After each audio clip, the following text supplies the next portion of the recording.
tell you a true story about Shelly and Steve. Shelly and Steve began an online relationship. It started with instant messaging, and then it was emailing, and then it was talking on the phone, and the relationship progressed quite quickly. In fact, the way Shelly would describe it is she said whenever she would type her thoughts and write it down, she could share so much more freely and openly than she could whenever she felt kind of pressured by someone's presence. That there was something amazing about writing it down. It was as if she was writing in a journal, only this journal responded. This journal wrote back. And whenever Steve would write back, he would write back with these lengthy, heartfelt responses that were so well thought out, it just moved her spirit within her. And she said within a short 3-month period of time, she shared more with Steve than she had shared with anybody in her entire life. That within that brief moment of time, they began to share so openly. She began to trust him in so many ways, and the relationship grew, and they began to talk on the phone. And they decided that they really wanted the first time when they met one another and they saw one to be extra special. And so they made the decision that they would go to Las Vegas and they would reserve 2 separate hotel rooms. And then while they were there, they would take in a lot of the experiences and really get to know each other even better. And she was so looking forward to it. The time came, they went to Las Vegas, they met up there, and then they spent most of the time, contrary to their plans, in her hotel room. When it was all said and done and they went back to their homes, she had found her soulmate.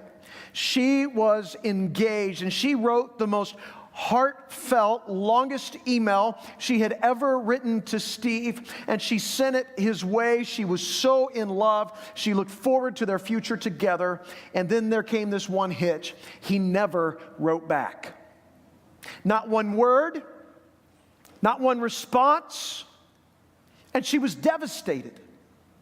In fact, she just couldn't believe it. She couldn't believe after so much heart pouring out, so much sharing. She had trusted him more than she had trusted anyone in her life. After all of that, she felt so betrayed and so deceived. She just couldn't believe that he would do that to her, that she would share all of this with him, everything with it. She even shared her body with him, only to discover that it was all a lie.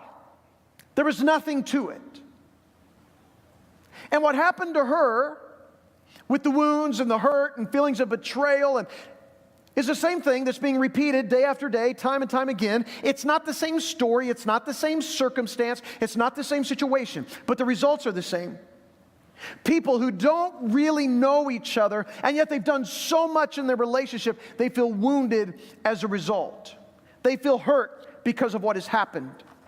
In fact, one of the primary causes for hurt relationships in our current dating practices is the same thing that happened to them. It's the accelerated rate of relationships. The accelerated rate of relationships. Dr. Van Epp, he wrote a book. It's called How to Avoid Falling in Love with a Jerk. How many of you have read this book? Just out of show of hands. 1, 2, 3. 3. And then he just put his arm around his spouse. That was a good move on Mother's Day. Way to go. Okay, so I started to count it, and then I realized, that was a good relationship move right there. And so if we can get him on the big screens right over here. No, I'm just teasing. So anyway, so like 3 of you, I'd recommend the book. It's actually got some great insights into relationships and the dynamics that are happening, because he's a therapist, and he's a professor, and he's a researcher, and he's been looking into a lot of research as it relates to relationships. And what he talks about is that this accelerated rate of relationships that we see happening all around us, it's like super glue. It bonds fast and it bonds hard. And because of that, people feel emotionally attached. And it blinds their vision to some of the other things that are going on. It intoxicates their emotions. It intoxicates their hormones. They feel safe. They feel secure. They've never felt like this before. It's passionate. It's exciting. But over time, their feelings betray them because they didn't really know the person. In other words, they were in an unhealthy relationship. It wasn't balanced. The dynamics of attachment bonding were out of whack. And so the question that I'm asking today is, how do you avoid unnecessary hurt in your relationships? How do you avoid unnecessary hurt in your relationships? Last week, we launched this new series called This Could Be Us, where we're painting a picture of what healthy relationships look like. Whether you're single and waiting, single and dating, newly married or experienced in marriage, we're going to take a look at relationships and look at this from God's perspective. God has given us this guide, this book that is inspired by Him with incredible insights into relationships, so that everything we talk about, including the tools that I'm going to be referring to, would support what God has to say about relationships, about building relationships, and about maintaining healthy relationships. And so we're going to be looking at all of this.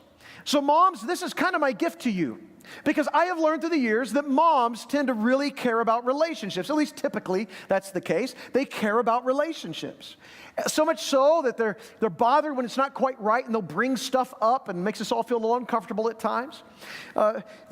Relationships matter to them. They're important to them. They want them to be healthy. But moms also realize that their kids at a certain point don't really want to hear what they have to say about their relationships. And so even on Mother's Day, that doesn't change. And so today you can be like, "Oh, hey, watch this. It was really good." Or listen to this. So I'm saying everything that the moms want to say but feel like they can't. So that's my Mother's Day gift to you today. I want to introduce to you the RAM. It's the relationship attachment model. It was developed by Dr. Van Epp. It's the 5 dynamics that are critical in bonding in a relationship. And these 5 dynamics are know, trust, rely, commit, touch. And each of them have levels or degrees. The degree to which you know someone, the level to which you trust someone, the degree to which you rely someone, the degree to which you would commit to someone, the degree to which you're physically engaged or involved with someone. Obviously, in a marriage relationship where you're fully committed to one another, this top lever would represent the physical intimacy, the sexual intimacy of that relationship. And these dynamics matter. These dynamics are very important. In fact, those of you who are in dating relationships, you're going to use this RAM model for your relationship development. As it develops, you're going to pay attention to how it develops. Those of you who are married, you're going to use this RAM for relationship maintenance. For relationship maintenance.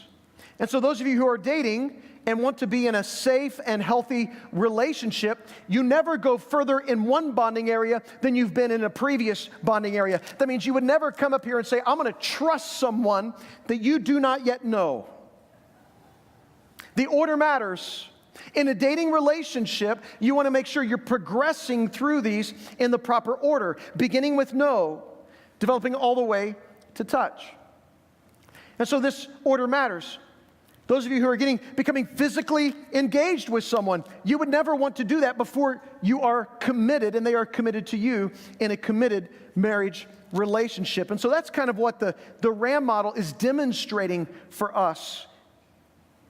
When you're in a marriage relationship, you need to know that all of these levels, because there's different levels in each of them, there's going to be times when maybe something happened in which you lost a little bit of trust. There was some hurt. You didn't come through when you said you were going to come through. And here's an area that needs to grow. Sometimes when people have inflicted pain in their lives, like, "Well, you just don't trust me." Well, it's like, yeah, our trust has been affected. Doesn't mean there's no trust necessarily, but it means we need to build it back up. The most important dynamic in this relationship is the know dynamic. The order matters. It's the most important. It comes first. It's essential.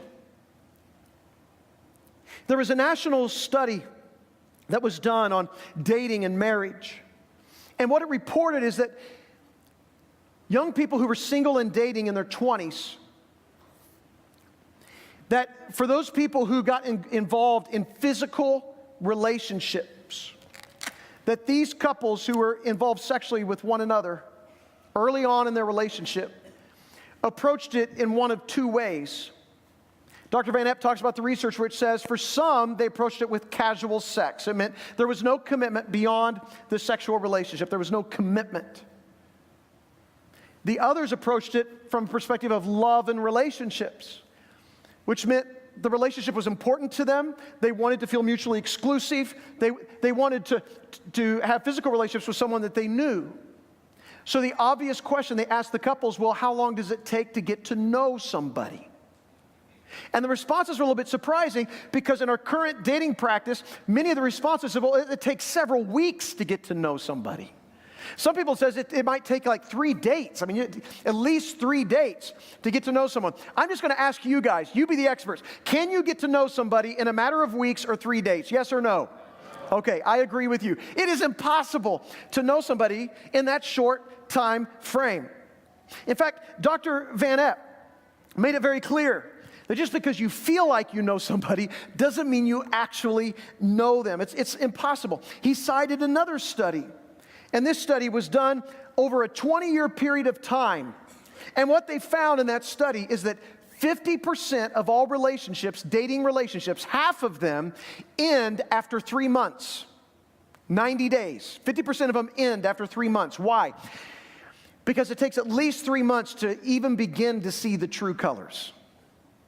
That all of us put our best foot forward when we're dating, and it takes at least 3 months to even feel comfortable enough around each other or secure enough to begin to reveal some of the true colors. And after about 3 months, when some of the true colors come out, 50% of people said, yeah, that's probably not for me.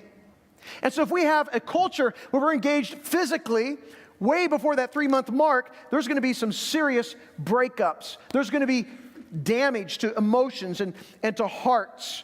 And there's going to be some baggage that we then take from one relationship into another relationship.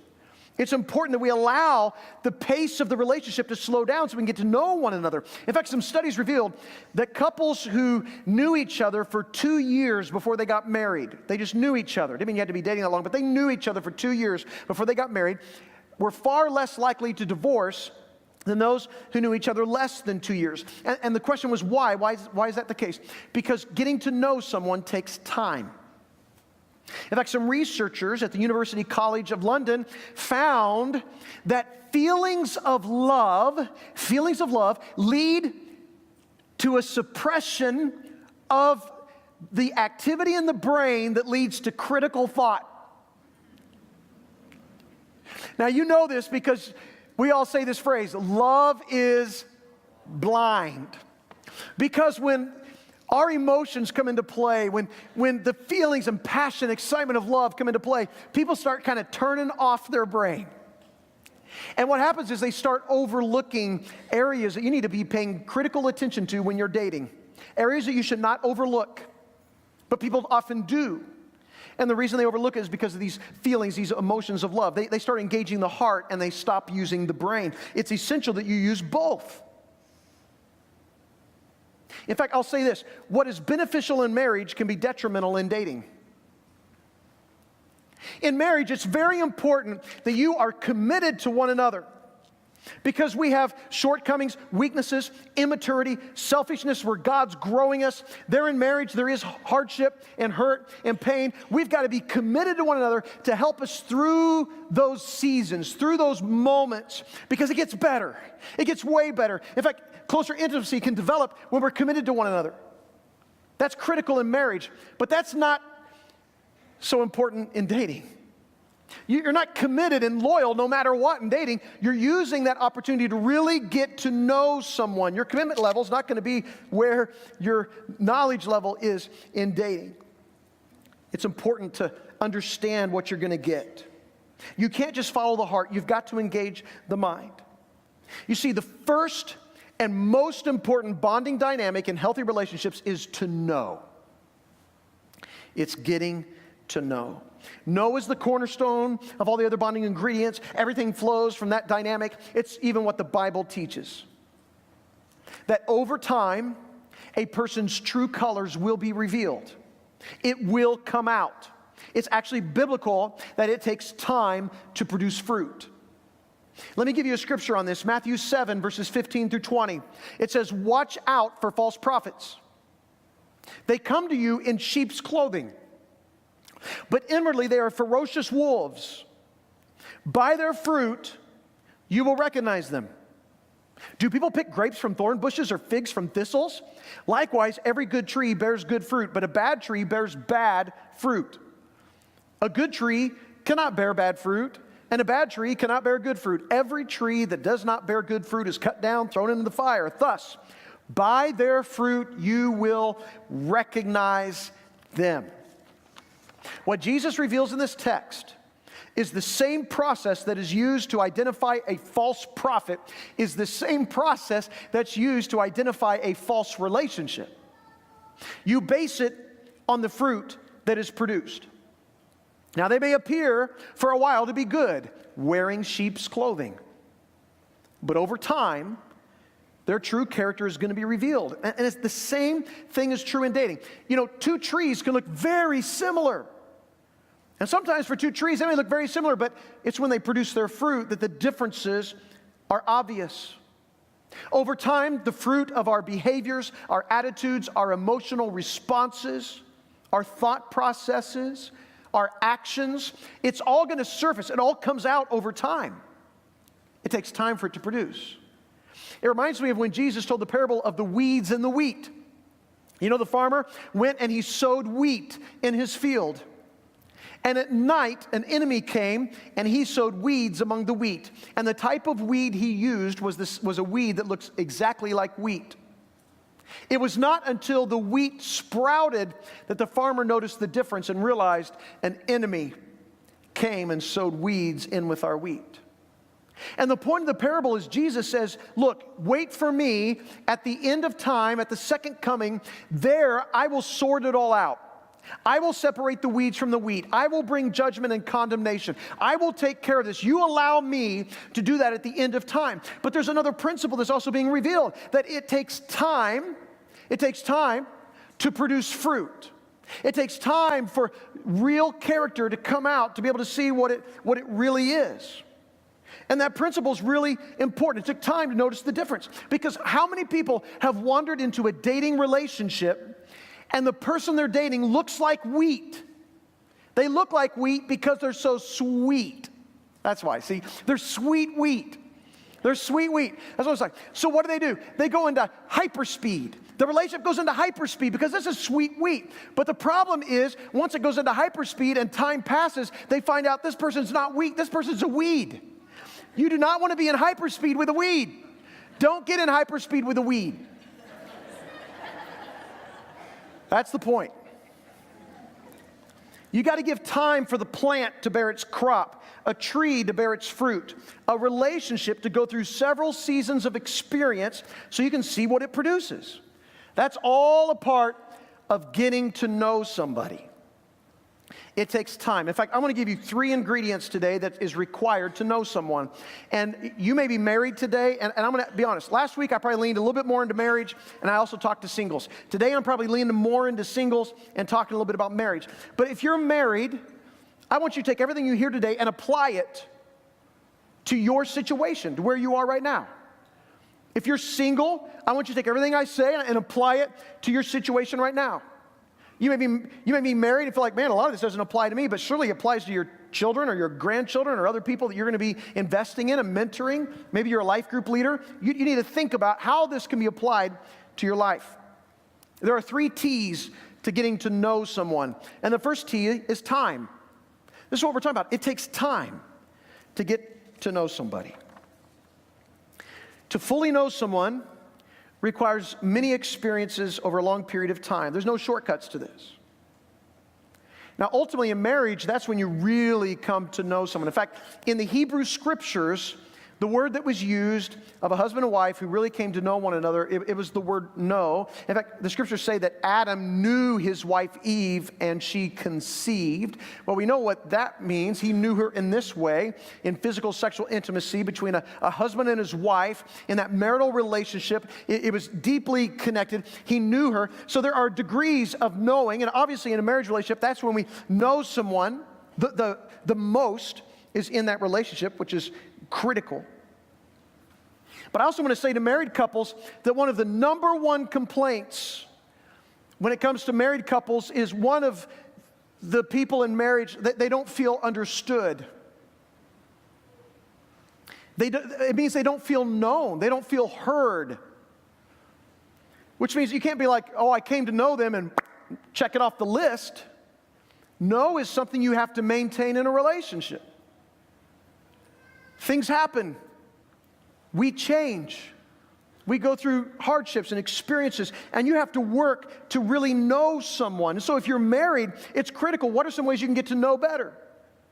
If you're in a marriage relationship and there's a little bit of pain or hurt, one of the ways you can approach this is to really get to know your mate. Take the perspective of really being curious about him or her.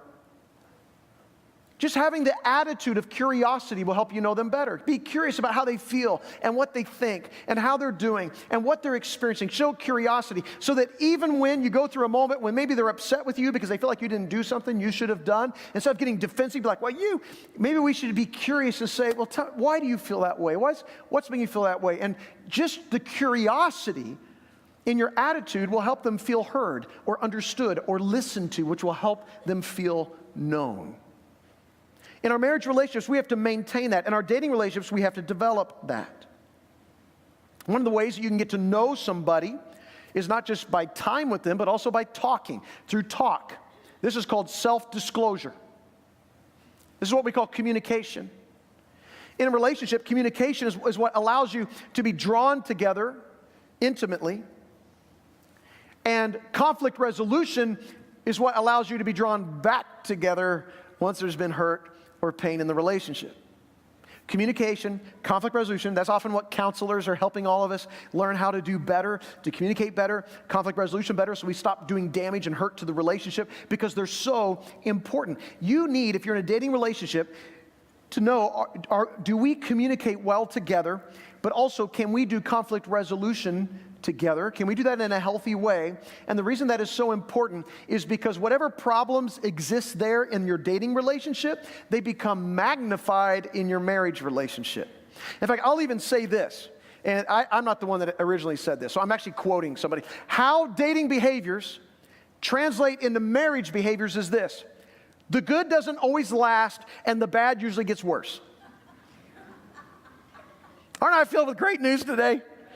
Pessimistic Wayne. You've never even met this guy before, have you? He's like pessimistic. Where'd that guy come from? No, it's true. In a dating relationship, all those euphoria and the emotions you feel that are so good and wonderful, that doesn't always last in that way. And whatever is bad in dating, where you're like, man, I don't really like that, but maybe it'll get better in marriage, usually gets worse. This is why marriage can be hard, and yet marriage can be so awesome. It is the most intimate relationship known to man. It's something that God has built and established. You will never be closer to anyone than you will in marriage. It's incredible. But when we go through marriage, we have to work at things, and this is one of the things we'll have to work through that makes it better, but be aware of that. That's why you got to pay attention when you're dating, so you know what you're going to get. It's important. When it comes to dating, there's two extremes in communication. One extreme is to tell too much too soon. When you're dating somebody, man, you get to know someone and you guys just start pouring out your hearts and telling each other everything about everything, and it seems invigorating and exciting. You feel like, man, they're really being open with you, so you be open with them. And in some relationships, that happens. And so the pace and the speed of the relationship is like, it goes off really fast. And you know tons of information about that person, and you're excited. And so you start trusting them and relying and committing to them and all these things. But you know what? What happened is you are pouring your hearts out to each other, but you haven't been through all the situations. You haven't been through experiences. You don't actually really know them. You just feel like you do. The other problem, the second extreme, is where you share too little too late.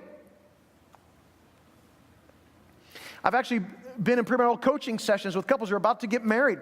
And we might even be talking about a subject that's very important. Like there's spiritual intimacy, there's spiritual connection or oneness. And so tell me, your fiance, when did she really come to believe in Jesus or put her faith in Christ? You know, was she baptized into Christ? You know, do you share the same?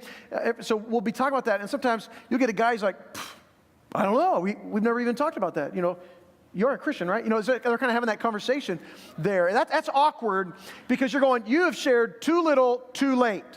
I mean, that's something you should be talking about a long time before now. And I know how it happens. Here's how it happens. It's when a couple gets into a relationship and they don't want to get too serious too fast. They want to take it slow to get to know. And so they just kind of have fun. And they don't try to go too deep. And most people feel pretty good about that. We actually encourage people not to take it too fast. And so we want them to do that, not too soon. And so they just hang out. They keep it light. They don't really discuss anything deep or of significance. But meanwhile, over time, the feelings really start growing and they start trusting each other and relying on each other. And then they commit to one another. They're going to get married. And they still have not had some of the deep level conversations they need to have to know a person. So there is a time when you need to have good, healthy self-disclosure. You need to be open and honest about your past and your present experiences, as well as your future hopes and your future dreams. And if you're not getting that from someone, you better hit pause and find out, why are they not open? Why are they not honest? Why are they not able to share their emotions or their thoughts or their dreams or their heart? Well, what's going on? Because that's cause for concern. So some people, it's too little, too late. And so we need to have good, honest self-disclosure. So we need time together. We need to talk together. But here's the third T for no. It's togetherness. That means diversified experiences together. What this means is there's a difference between learning about someone from talking and learning about somebody from the experiences that you go through together. This is why internet relationships can be really risky if there's not togetherness that happens. Because togetherness is where you actually get to see someone in different environments and situations. There's two types of togetherness or sources of information. One is situational and one is relational.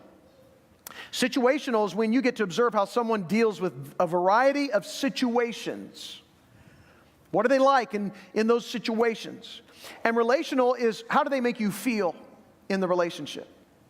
And oftentimes what happens in relationships is they make you feel great.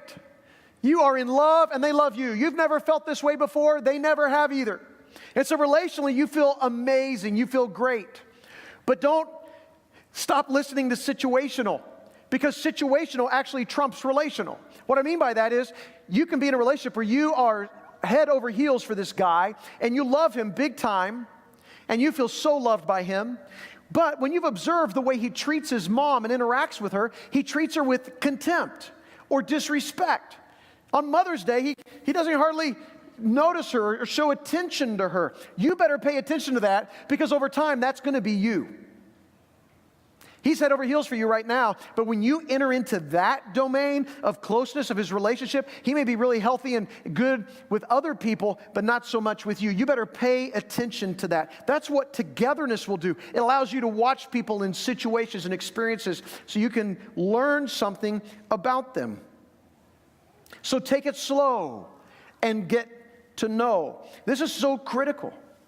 I know for those of us who have junior high kids, high school kids, or even younger now kids, there's just so much pressure on them, right? To have a boyfriend, to have a girlfriend, to be talking. His parents are always like, putting on the brakes all the time. It's so frustrating at times. But here's the point that we need to keep telling our kids. You can get to know someone without dating somebody. You can preach it. Yeah, here we go. Happy Mother's Day back there. All of our kids need this so much. They can get to know someone by observing and watching. You don't have to be dating somebody. In fact, watch other people date and be like, glad I avoided that, right? I mean, that's what happens. Let's give it time and watch and observe. We don't need to be a rush in this way. So use those situations to get to know people. Take it slow, get to know. One of the great keys to a healthy marriage and a healthy relationship is knowing and being known. Knowing and being known. And the reason that relationships are suffering is because people don't feel known and they don't feel loved. I want to read right now a quote from Pastor Tim Keller. Here's what he says. He says, "To be loved but not known is comforting but superficial. To be known and not loved is our greatest fear. But to be fully known and truly loved is a lot like being loved by God. It's what we need more than anything. It liberates us from pretense. It humbles us out of our self-righteousness and fortifies us for any difficulty life can throw at us. To be fully known and to be truly loved. I mean, that's our heart's greatest desire. Do not leave here today without contemplating your own relationships wherever you are and to the degree to which you know someone and how that can be grown or developed in a healthy way. But I also don't want you to leave today, for sure right now, without contemplating your relationship with God. To what degree do you know Him? It's not like once you've come to know Him, you check it off the box and now I know God. He far surpasses anything we could ever know about Him. And yet, that's the exciting part of the Christian faith. It's constantly coming to know Him. to greater degree, to know him and to know his love for you. Don't leave today without knowing that he knows you and that he loves you and that he wants nothing more than for you to know him and to love him, that you would love him with all your heart, soul, mind, and strength, that you would know him. In fact, that's what Bible teaches us, that you are known and you are loved by God. Look at this verse from 1 John 4:16. And so we know and rely on the love God has for us. God is love. Whoever lives in love lives in God, and God in them. May you know that love. Rely on that love. 1 John 3:16, this is how we know what love is. This is how you know it. Jesus Christ laid down his life for us, and we ought to lay down our lives for our brothers and our sisters. That's how you know what love is. He laid down his life for you. He stretched out his arms and he was crucified on a cross where he gave his body for you. He poured out his blood for you. He was a perfect sacrifice for you. He was your ransom. He was your substitute. He was the one that became cursed so that you might have life. He took the punishment that you deserved upon himself. This is what he did for you. This is the extent of his love for you. Oh, he wants you to know his love. Or look at Deuteronomy 7:9. Know therefore that the Lord your God is God. He's the faithful God, keeping his covenant of love to 1,000 generations of those who love him and keep his commandments. He is keeping his promise to love you, to know you, to pursue you, to chase after you, to reveal himself to you. He wants nothing more than for you to know him and to love him. May you pursue him with everything you have. May you remember him and think upon him. So I'm going to ask that you stand to your feet right now. I'm going to ask that our servers be dismissed for our time of communion. We're going to use this time to reflect on Jesus and his love. We're going to sing and worship him with our voices. A God who's so awesome in wonder. He surpasses what we could possibly know about him, and yet he's allowed us to know him so intimately. We're going to take communion of taking bread representing his body and a cup representing his blood to remember this sacrifice for us. How he knows us. Let's sing together.